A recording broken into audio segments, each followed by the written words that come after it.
to the next video in the Sprue Boxers face painting. Now we're into the painty bit. So what have we got? I've got a wet palette. You can make these at home yourself. You could use a empty pill. I'm on blood thinners if you can be bothered to read that. So I've got loads of these. I have to take these every day, but you can use the wells in paracetamol or whatever. If you don't crunch the bottom, they become good little receptacles for paint. But I've got used to a wet palette there. So that's sponge and some baking sheet and water, but this is a commercial one which I'll be using. Pot of water, just tap water, tissue, and I use a piece of card. Now this is art card from Hobbycraft. You can buy them in A4 sheets, and I just cut them into 6 and they become useful, and I'll show you how in a little bit. I will also be using a very old hairdryer from time to time. This one being used was once upon a time used to blow dry my mullet, which kind of indicates my age, and the fact I'm very bald now means this is still getting good use for by doing other things. But anyway, and of course our figure, and you'll have got a lot of brushes. Now I'm going to use a couple which are the large one, not the largest, but I've got a flat 0 and a round number 1, because the first thing we're going to want to do is get a coat of flesh coloured paint in a nice even layer, or even coverage across the whole of the flesh areas of the face. That is our key goal. It's kind of the fundamentals of figure painting. Get a good core base coat on, and then we can work other details and elements in to that. So here we go. Now I use, surprisingly, brown sand to do the base flesh. I've used this for many years. It might not seem very instinctive, but for a base for flesh tone, it served me well. Now this is a fresh pot of brown sand. It's a little bit less pinky than the old version that I've got as well, so we'll see how we go. So this is being opened for the first time. I often use a spare tissue to squeeze out a little bit of paint just to check, and if you don't mix it enough you'll get the carrier and the pigments and they separate somewhat, and so sometimes you might end up squeezing out more carrier to get to pigment rich paint. You want pigment rich paint, so but what I'm going to do is, I've got to that point, I'm going to put a drop of my brown sand on the palette, get the lid back on. Oh, I did forget to say, I've got an eyedropper bottle which I filled with water. Now this means that if I've got a drop of paint, I can also have an equivalent, roughly, drop of water. So that becomes, so when we talk about ratios of thinning paint, 50-50, I know I'm going to be close to 50-50. I can eyeball that slightly, so I think that's probably an equal amount of water to paint, it might be a little bit more paint there. So I'm going to start off with approximately a 50-50, and I'm going to use the round brush. Now the water bottle dropper isn't essential, it's just handy. Often I will mix dipping the water from the pot onto my brush and then into the paint. So I've got that thinned on my palette. What can be this is where the grey sheet comes in, and we'll be using this from time to time. I can test that on my grey piece of paper, and we can see the translucency. That will be relevant a bit later on, but we want decent coverage, and we know that we're going to expect that this won't cover perfectly first time. It's better to take 2 or 3 slightly thin coats than it is to do one clumpy, overly thick coat, which clogs up detail, etc. So here we go.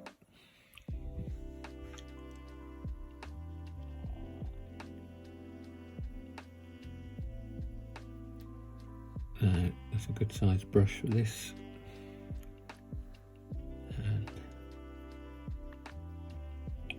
you'll see from what I'm painting that there's still a hint of grey coming through. Don't try to make it perfectly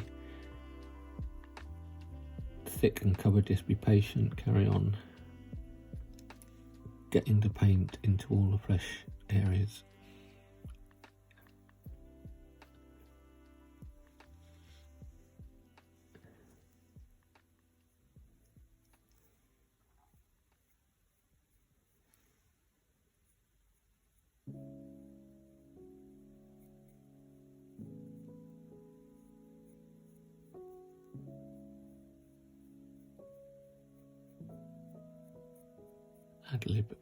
Ad lib.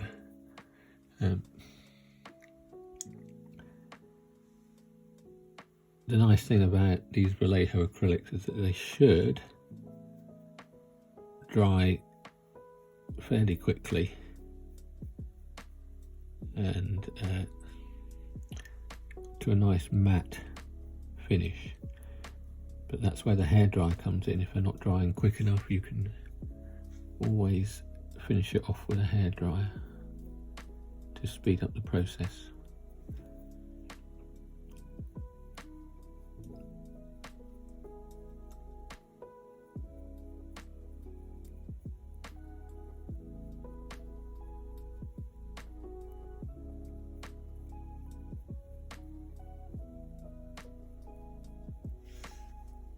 One thing that is important to remember is with acrylic paints is that you do want them to dry before trying to put a second coat on.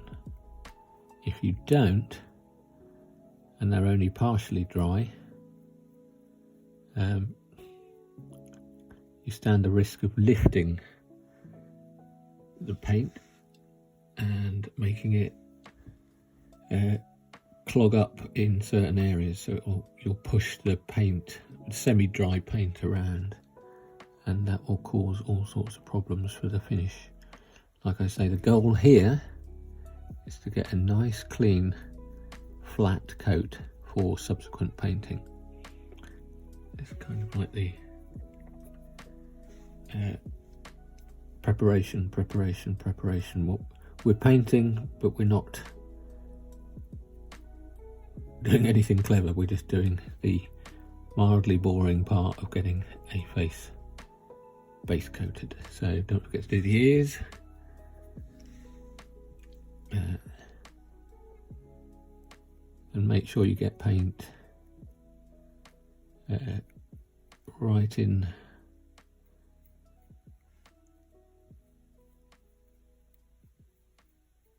into the crevices and behind all the folds of the complex folds of the ear.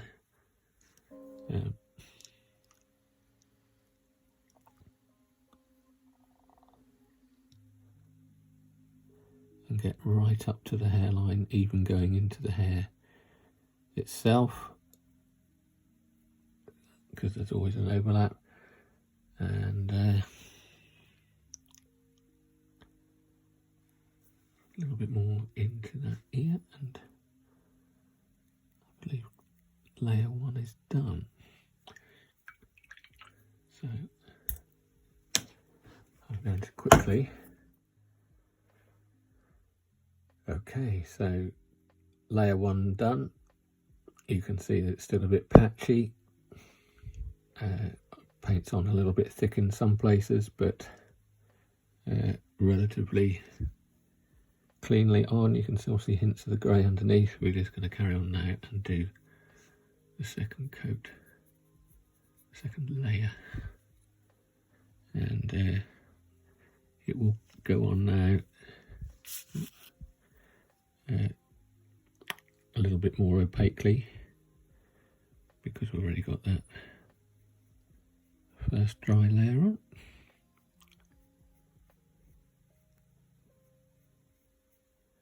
Just be methodical.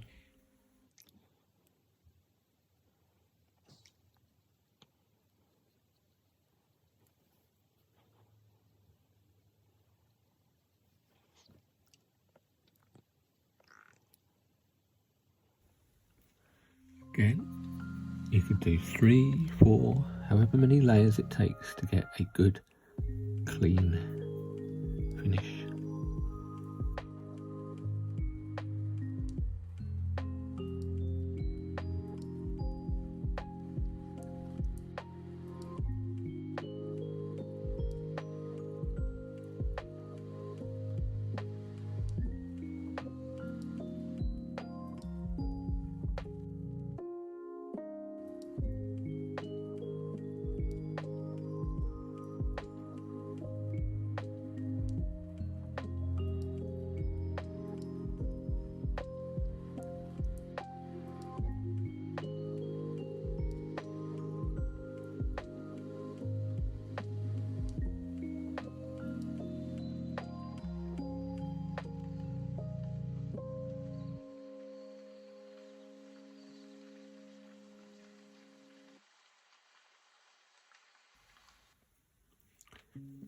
Okay,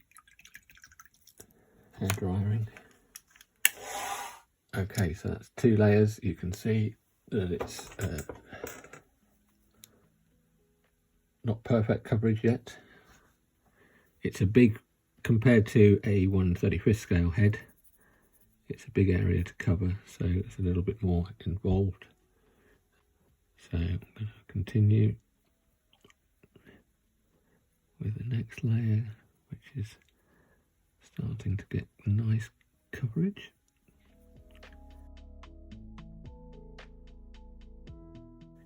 But the important thing is that it's smooth. I said this already, and consistent. You don't want brush marks in it, especially after going to all the effort of smoothing off that surface earlier on. Certainly, if that's something you did.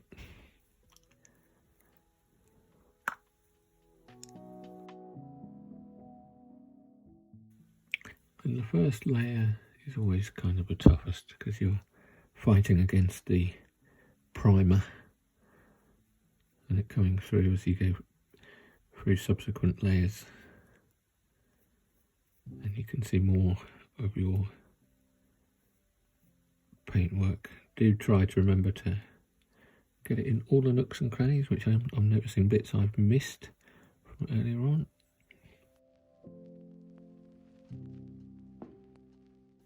Sometimes you can get, if you've got the paint, too much paint on your brush. That was another thing I didn't really say at the beginning. Don't overload your brush even at this stage. You want a smooth layer, not to flood the surface. Because the brushes you've got, you'll have received some different sorts like me. I'm using exactly the same ones as you are. I've never really I've seen people use them, but I've never used the flat brush, so I'm going to just do a final coat using the flat brush to take advantage of its covering power. I'm going to paint everything again, going downwards. It's quite a good one to get a good quick overall coverage. Yep, I think we are done with our base coat. So yeah, for those people who say figure painting isn't a quick thing, we've taken 20 minutes to get here, clearly it's not a quick thing. But this is the critical bit. This is the bit where your everything that comes subsequently on that face will be as a result of getting this part right. Now our base coat is on and nice and dry. We're going to start doing the clever stuff. So when you're looking at painted faces and miniature faces, you'll always see that there are highlights and shadows and things that we're seeing here from the lamp above. If we turn it upside down, because it's from a lamp, those highlights and shadows will shift and move and change. Now, in the modelling world, certainly in the figure world, we want to basically accentuate those highlight or the upper faces as if they're catching the light, and the underside as if it's in shadow, and that will create a nice 3D characteristic and effect that no matter where you're looking at the figure, that will be prevalent no matter what the lighting is surrounding you. So we are basically, you have to imagine a light source coming from above his head, pretty much that is from the lamp, and catching the top of his nose, chin, cheekbones, forehead, and there'll be other areas like the bags and things under his eyes and tops of his ears. So that's where we're going to go. Now you can start with highlights first, you can start with shadows first. We're going to start with highlights. There is no right way to do it, but we do have the brown sand on the palette still, and I've added the basic skin tone, which is a lighter flesh shade. Now, by the nature of this description, basic skin tone, it's probably possible to, well, you could start with this. It's intended that you could use this as a basic skin tone. It's a little bit light for my liking, and it's a good intermediate part to add our highlights. Now we don't, for this first, we're going to be doing this using layering. So our paint will be thinner than when we were painting the base coat. And the very fact that when we were putting our base coat on, even thinned 50-50, you could still see the underlying primer through the paint, is pretty much where we're going to go with this. We're going to be able to see, to a degree, the underlying paint, because the paint we use will be thin, but it's on how we apply that paint that will create the effects we want. So I've got some of the basic skin tone and the brown sand. I'm going to add some water onto my palette, a drop of water. Now I'm going to add take some brown sand, a little bit of my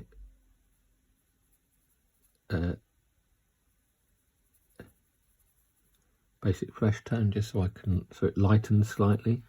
You should be able to see that is now slightly lighter. I'm going to add some water to thin that down.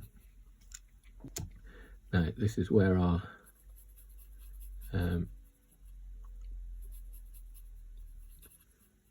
what do we call it? The card comes in handy, because we can see, if I just take too much paint off, you can see how translucent it is, but you can also see that it is now lighter, but also I can see the other paint, the base coat, through it. So having said that, it's thinner than our original paint, and this time I'm using a round brush again. This time it's not a 1, it's a 0. So still quite big, because at this point we're going to do general highlights, and you get a nicer effect using a larger brush. So I'm going to go in and put this paint over on his upper cheeks,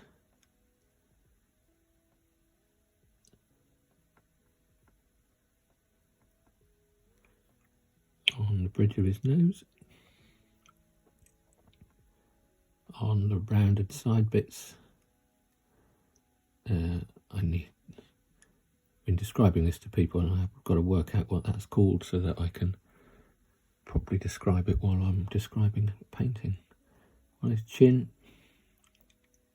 Now when you put this paint on initially, you might think it's quite a big colour difference. When it dries, it won't be quite so noticeable, but you might still see. The idea is at this point we do want to see this difference.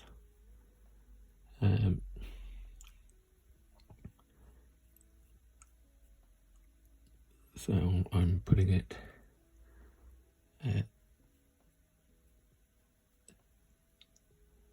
on that crease on his forehead.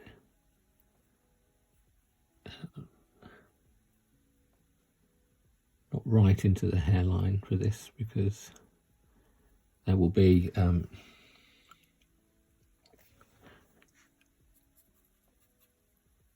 darker line will add around the hair at some point.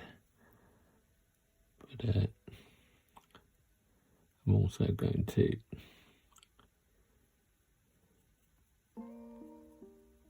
keep some on.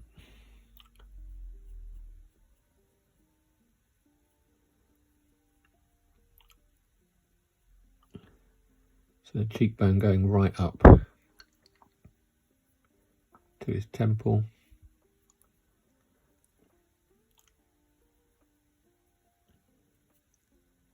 Now, because of his expression, he's got these really deep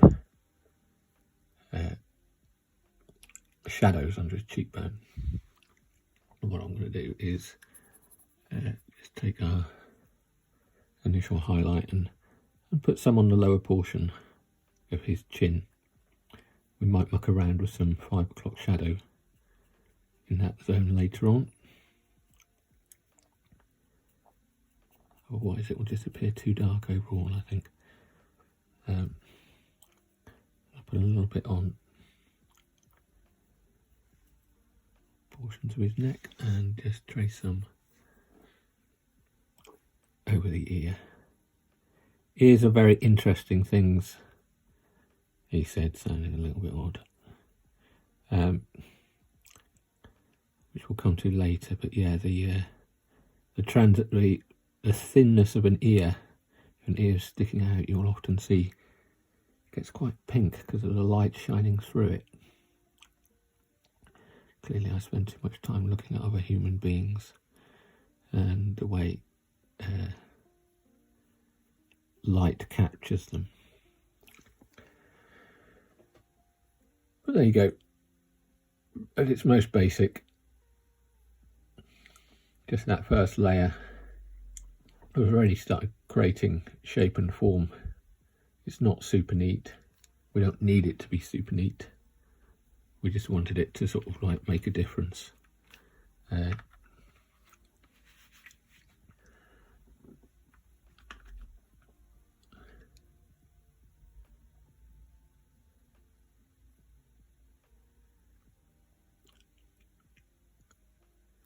But now what I'm going to do is take a little bit more of the basic flesh,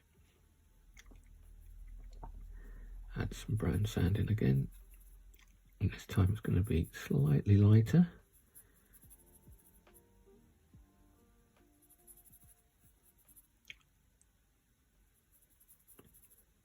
But also slightly thinner. Again, you can check it on your sheet. Might thin that a little bit more.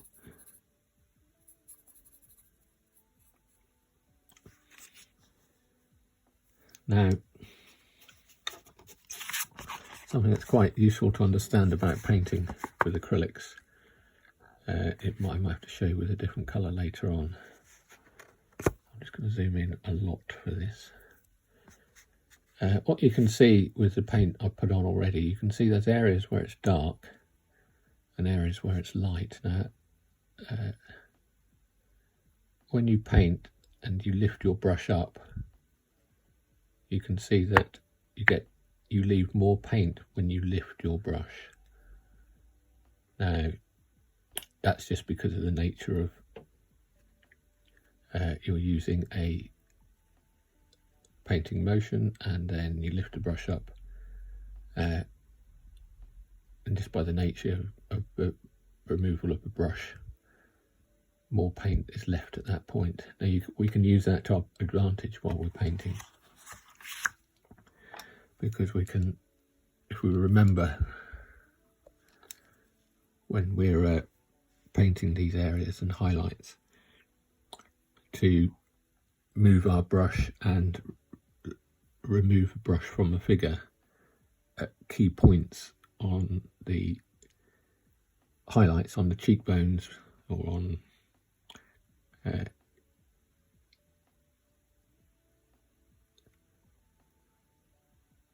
lifting it up at the ends rather than in the middle. We can use that to our advantage. But here I'm just applying this next highlight colour in similar areas to where I was before,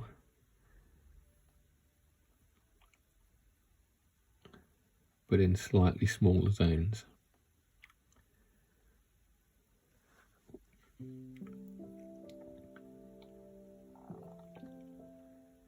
We can use that technique if I want to leave a bit of paint on the chin. If I move my brush downwards and then lift the brush off, at the tip of his chin, I'll leave more paint on the tip of his chin. We can already see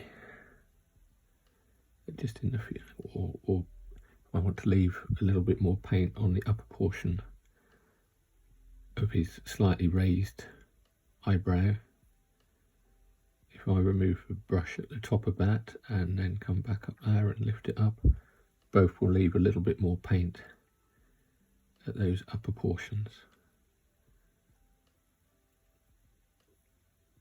And that is where the light will have caught.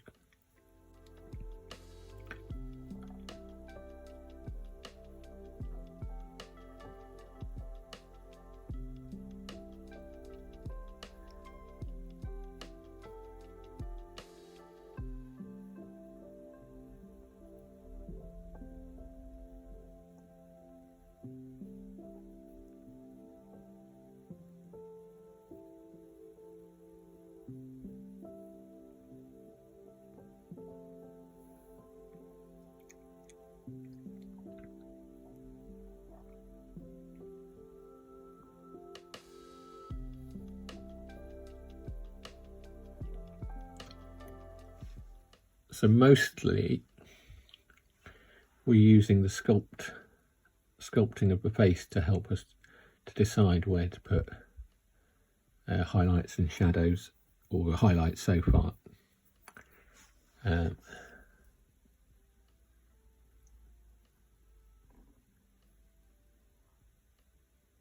There are points where you can use well, sometimes it's a good idea to look at photographs of faces to see where highlights or where the light captures. There's an area just under the eye.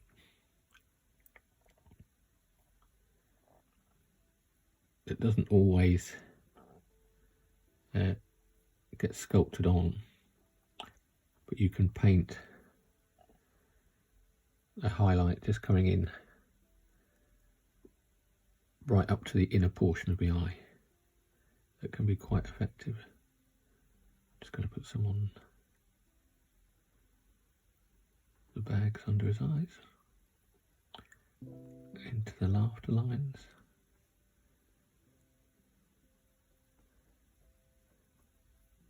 And you can see that what we're doing here as well is we're not necessarily using the biggest or the smallest brush. These brushes have got a decent point to them, and we're using that point at times to our advantage.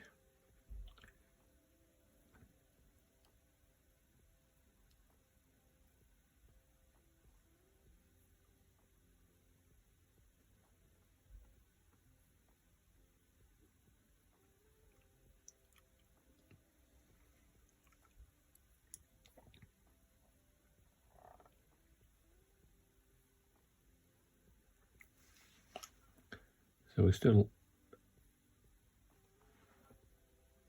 applying those highlights to key areas of the face to make it interesting. I'm just going to do a little bit again on the ears.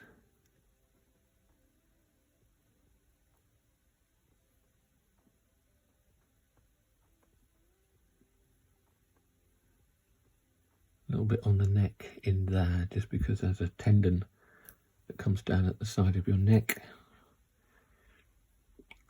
which can catch the light, and which sometimes you'll see on a figure if they're turning their head.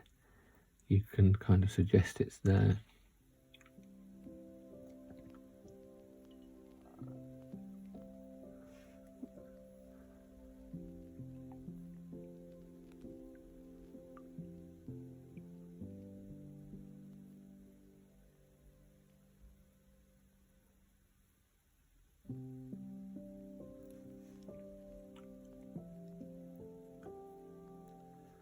I'm putting a highlight on his lower lip, even because it is a place where the light will catch. That will then eventually start getting that deeper red shade of a lip. Not necessarily pink. Pink can look horrible, but it's a deeper red. There are some little character creases around his chin, or around his mouth, sorry. Can be useful to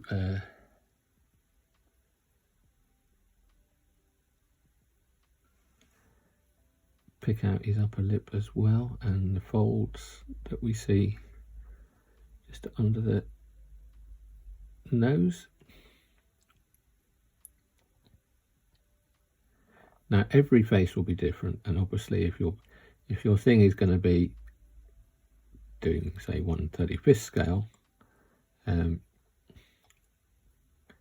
then these areas we cover here will just reduce in size, and some of them you won't be able to put in because you won't be able to see them.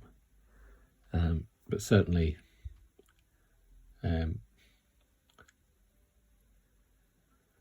what we're doing here, it might be that you find, oh, I like this size, I'd like to do some busts or some larger scale pieces, because you can put a little bit more detail in. Okay, I'm going to just do a little bit more, and then I'm going to have some cup of my tea, because I don't want it to go cold. But so far, I think it's going all right.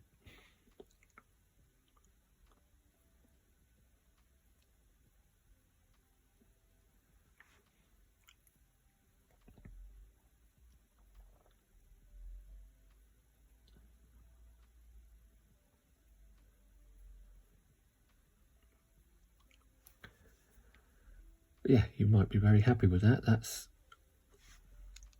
a reasonably painted face so far. It's not super duper neat and tidy. It's not perfect, but it's already got shape and character being defined, just with the highlights and things we're putting on so far.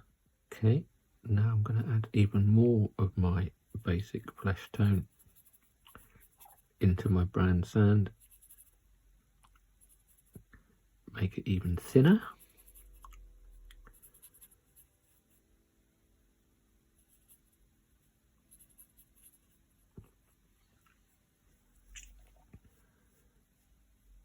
And we're going to just go over some of those highlight areas, but again, just in slightly smaller zones.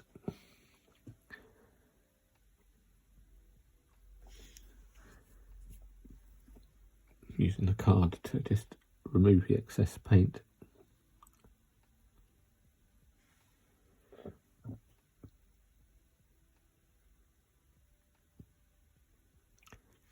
It can look a bit scary when this paint goes on,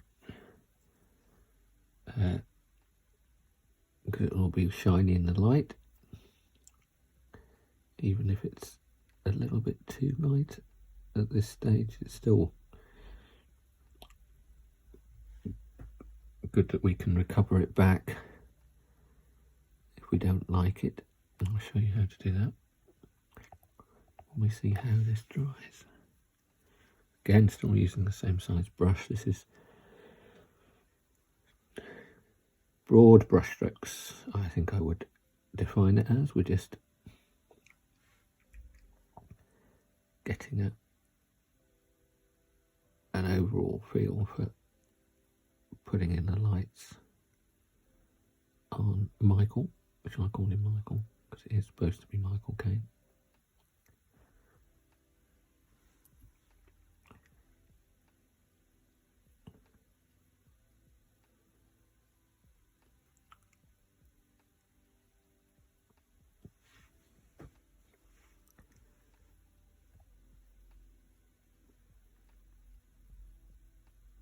That's actually drying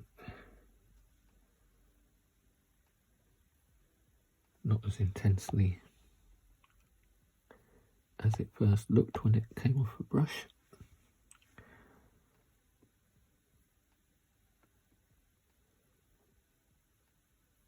Getting those bags in again.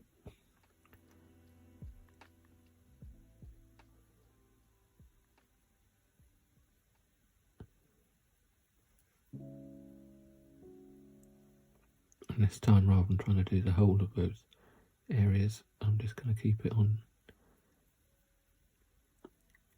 this one side. If you look at his hair, it's got one side here where the hair's brushed over, revealing a little bit more of a higher hairline, and so I'm deciding I'm going to put that into a little bit more highlight than the other side, just to make it interesting.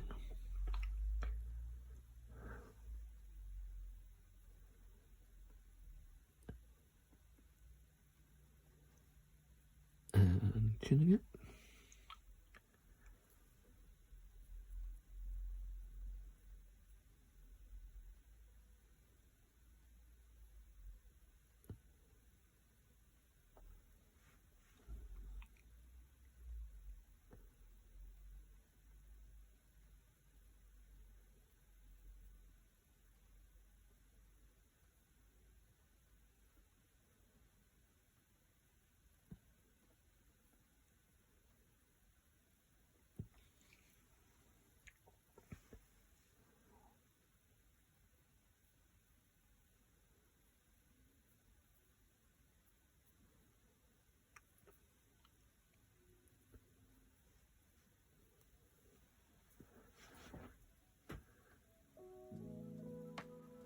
Just remember, at this point we've only used two colours. We've only used brown sand and the basic skin tone.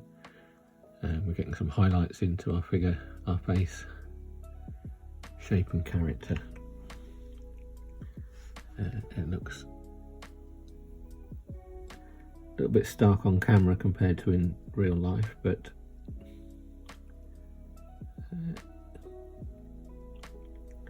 I'm liking him. Has to be said, when you're painting a figure, you don't always know if you're going to like what you do or how it will turn out. But at this point in time, I'm quite liking the way it's going. I think that's one of the joys of painting, is you don't always know how it's going to turn out. I don't think it's a predictable, 100% predictable thing. You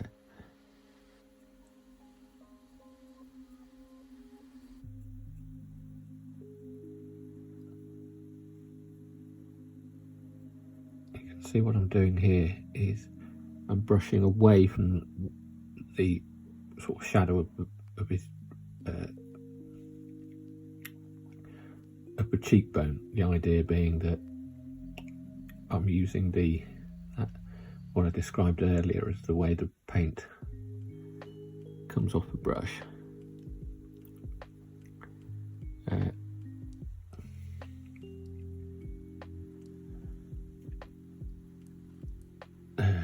where the paint is left. You can also see when you zoom in like that, it's not super smooth.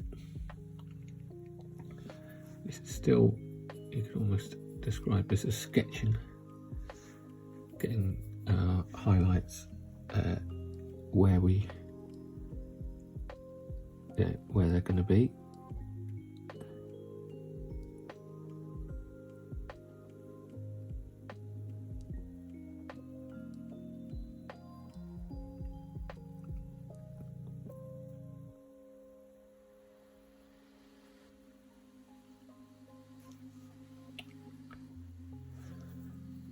Right.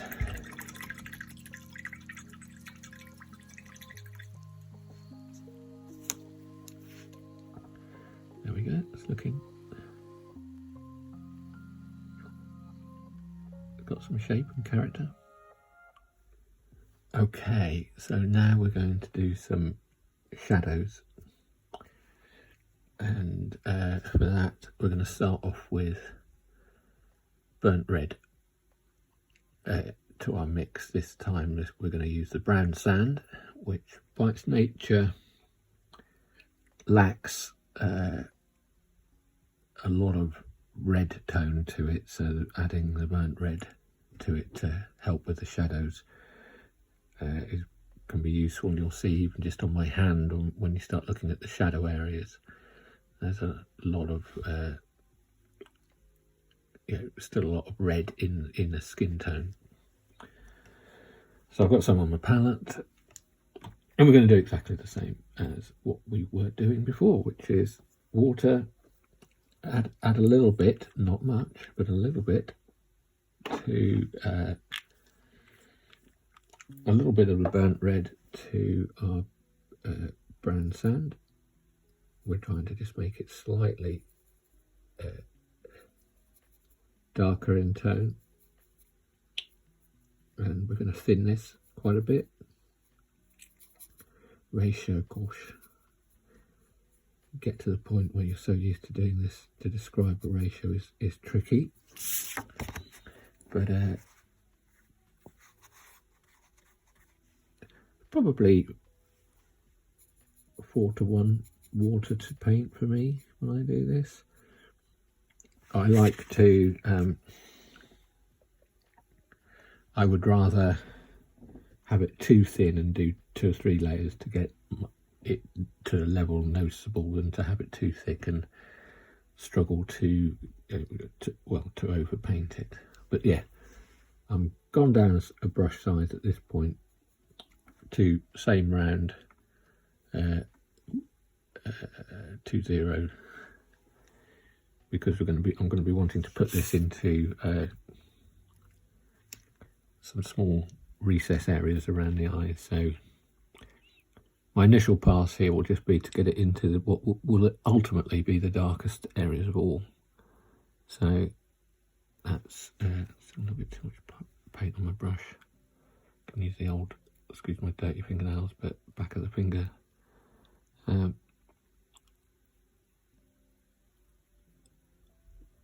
So here I'm just going to put it into the deepest creases under the nose, lips, around the eyes, in the upper portion of the side of the nose, under the chin obviously, because that's going to have a lot of shadow, probably the darkest area of a lot.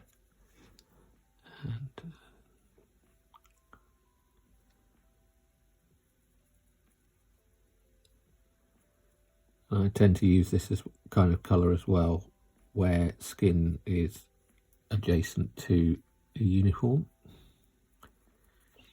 It will go darker, it will go a lot darker in the end, but like I say, at this point we're just defining. So the temple is another good area,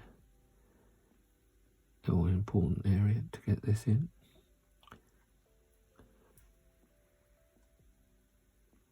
And around that hairline.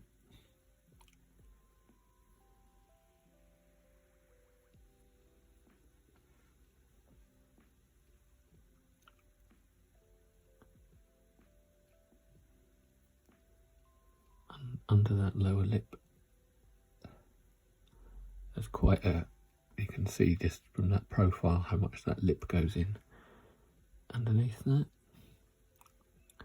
I think looking at this as a sculpt in itself, the sculptor in me is thinking over the casting, but the nostrils aren't massively brilliantly defined in this particular one.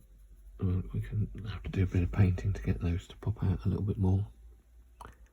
But yeah, trying to get it round the back of the rounded parts of his nostril. Sorry, I'm losing that on camera.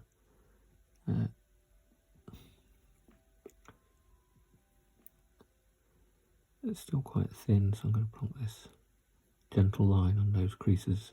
What I don't want to do is over darken those creases on his forehead. The character still, unless you want him to be really old and grizzled, which I don't think this guy should be. But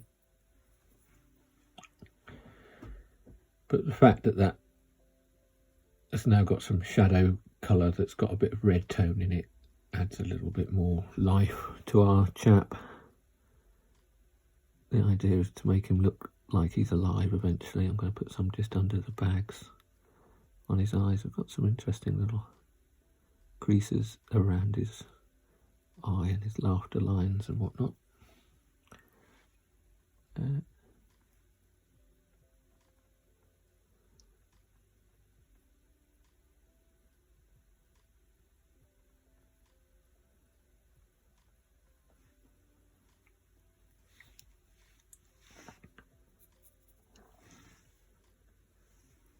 Some into the folds on his ears. Should be quite liberal really when you do those, as long as you just get the brush tip in it, avoiding going over the highlight areas you did earlier.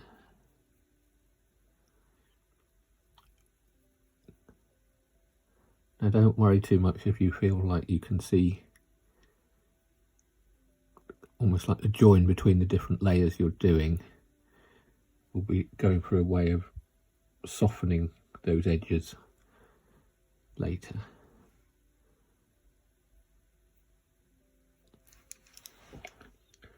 So we take a step back and have a look, rotate around, and we can see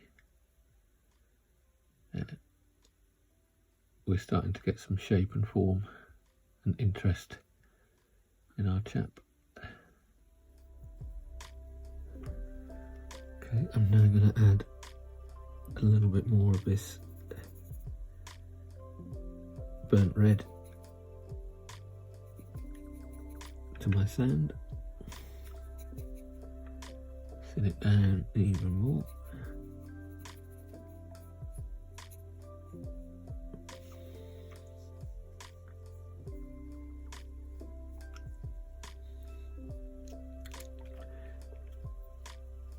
And go back to those same areas again.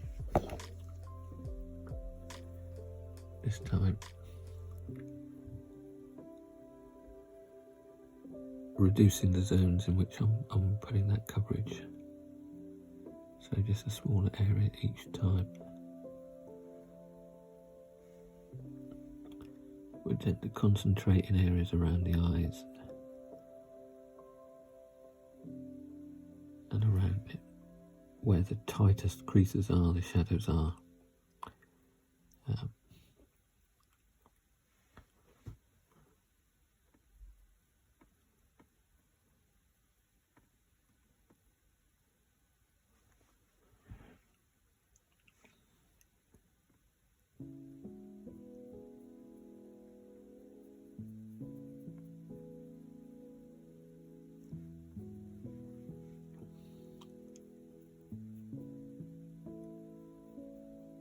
So do remember not to have too much paint on the brush. You're after a glaze of paint as opposed to a flooding of paint.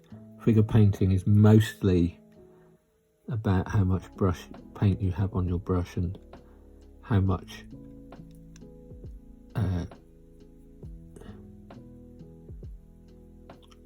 you want to come off a brush at any one time.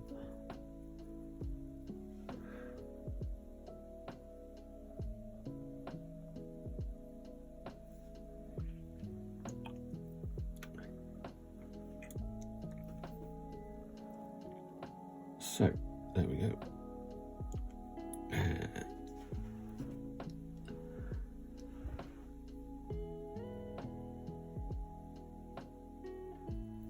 Now what I'm going to do, you'll see that we've kind of defined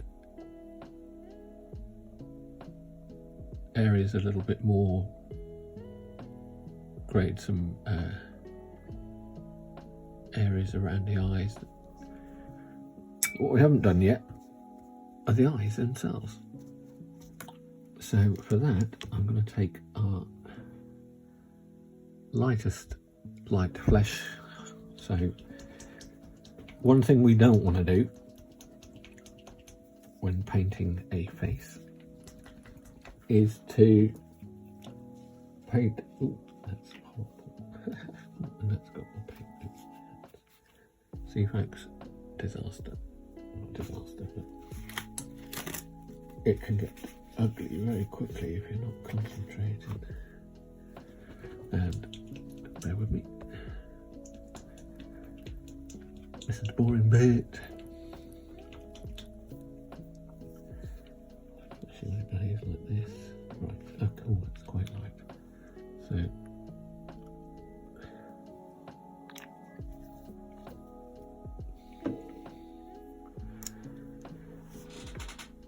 now I'm going to go down to a 3-0 brush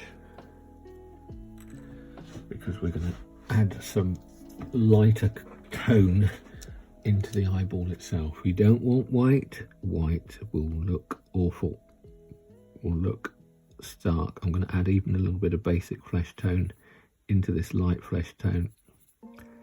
Thin it again.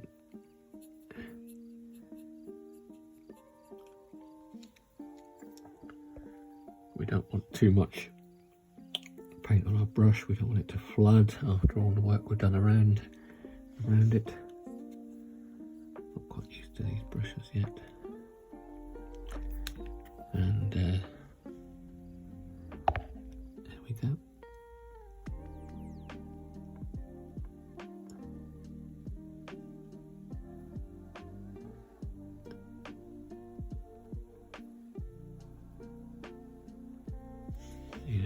Kind of using carefully using the tip of the brush just using a dabbing motion just to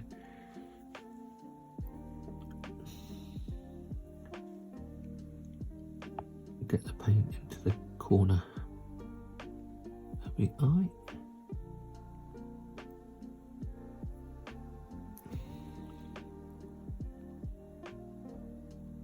You want it thin enough that you're going to get it off a brush. You can twist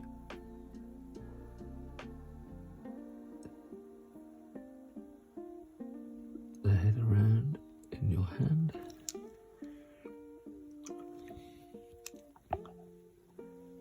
So that you can get into all those nooks and crannies.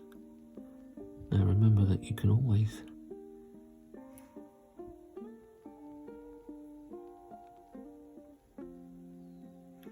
go back and touch up. So that's one eye.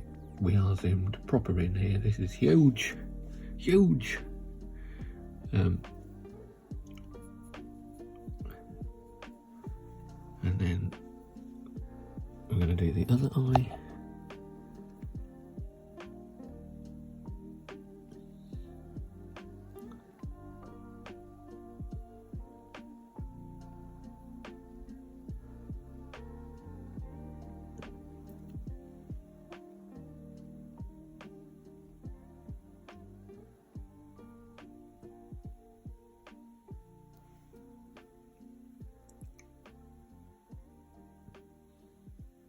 I sometimes find myself holding my breath when doing stuff like this. Where have we gone? There we go.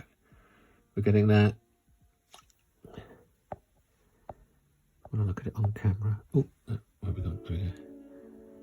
When I look at it on camera, I can see things that even painting I don't quite see.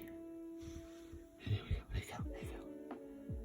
Maybe James can edit out those random bits where I have no idea where the head is relative to the camera.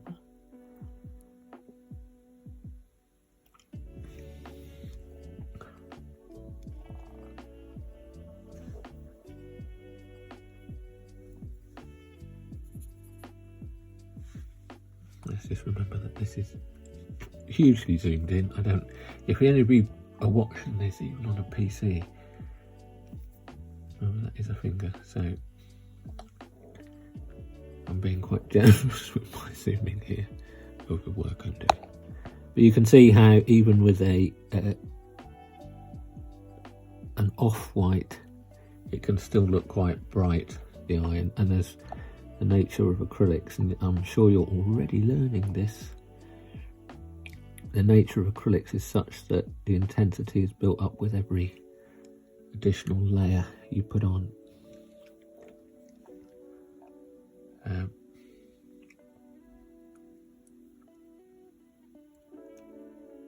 Looking at that, and the one looks slightly closer in than the other. I think I'd argue that there's an issue with the sculpting.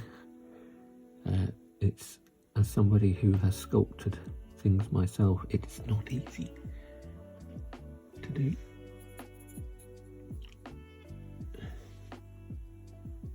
So I'm going to just put a little bit more paint on the inner portion of this one in order to get it to maybe balance up a bit more.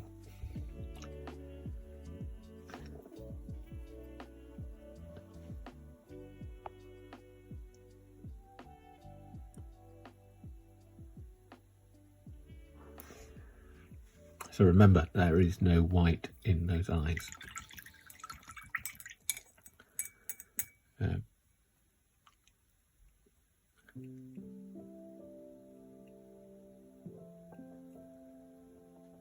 also no eyeballs, and he looks a bit freaky, to be fair.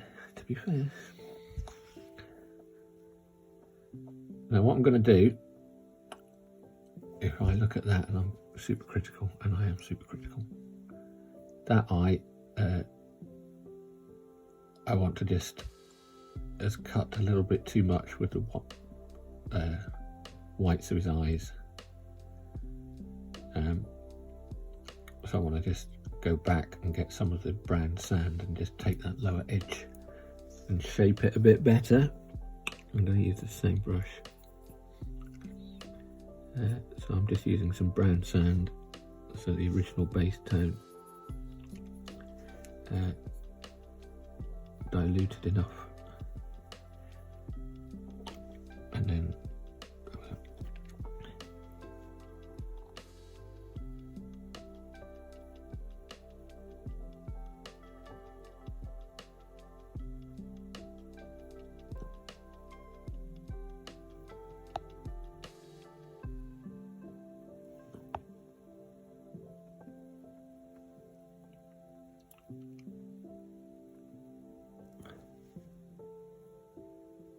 a little bit better, isn't it? There you go. Now, all right, that'll do. Let's just zoom out a second and remind ourselves how big he is. So, there we go. We have a face that has some light and shade, has some eyeballs, and it's probably time to consider adding some pupils in now. I'll come back to that in a minute as I work out the best way to do that. But yeah, I'm going to find a picture of Michael Caine in Zulu now and have a look at how his eyes look.